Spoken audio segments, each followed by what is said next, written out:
Hello friends, welcome to daily affairs. ரீசெண்டாக நம்மளுடைய external affairs minister Jaishankar கிட்ட யூஎஸோட 50% டேரிஃப் பற்றி கேட்டதுக்கு அவர் இந்தியாவோட 3 ரெட்லைன்ஸ் பற்றி சொன்னார்.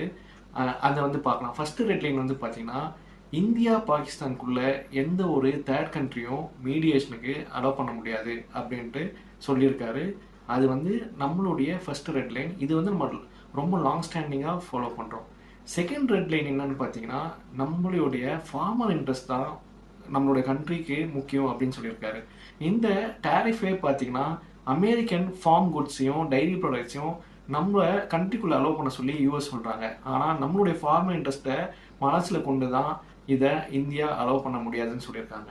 ஸோ இது second red line. Third red line பார்த்தீங்கன்னா ரொம்பவே முக்கியமானது.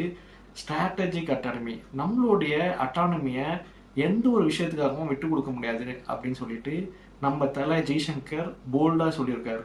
இது ஒரு கண்ட்ரிக்கு ரொம்பவே முக்கியமானது. இந்தியா பார்த்தீங்கன்னா ஒரு போல்டு ஸ்டான்ஸை எடுத்திருக்காங்க. நம்ம பாகிஸ்தானில் பார்த்தீங்கன்னா அவங்களுக்கு அட்டானமின்ற ஒரு ஒன்றுமே கிடையாது. சைனாவையும் அவங்க அலோவ் பண்ணுவாங்க, அமெரிக்காவையும் அவங்க அலோவ் பண்ணுவாங்க. ஆப்கானிஸ்தானில் பார்த்தீங்கன்னா அட்டானமி இல்லாதனால தான் அங்கே நீண்ட காலமாக போர் இருந்தது. ஸோ ஒரு கண்ட்ரியில் அட்டானமி ரொம்ப முக்கியமானது. ஸோ இந்த 3 முக்கியமான விஷயத்தையும் ஜெய்சங்கர் சொல்லியிருக்காரு. இந்த வீடியோவை பாருங்க. My point. At the end of it all, I think there is a issue of decisions which we make in our national interest. That's our right. So in my business, we would say that's what strategic autonomy is about. And the third issue pertains to our own region, which is the issue of mediating. Since 1970s, for more than 50 years now, there's a national consensus in this country that we do not accept mediation in our relations with Pakistan.